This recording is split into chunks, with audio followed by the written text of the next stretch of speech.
A product from Olympia's splendid SeccoAsciutto Dehumidifier.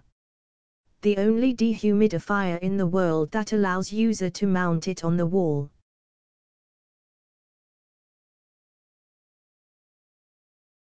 The standby key activates the dehumidifier.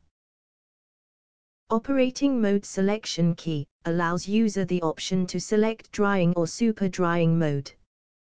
By pressing the plus or minus button, ambient humidity can be adjusted to suit desired humidity level.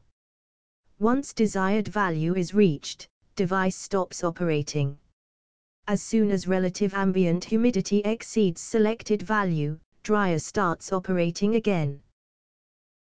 Super drying function is indicated by the T-shirt symbol lit up on panel. The word high also appears on the display. This mode optimizes the laundry drying process, operating dehumidifier non-stop at its maximum.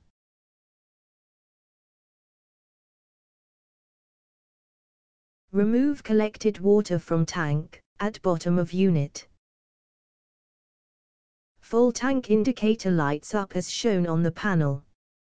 Current ambient humidity and temperature can be viewed by pressing the key as shown.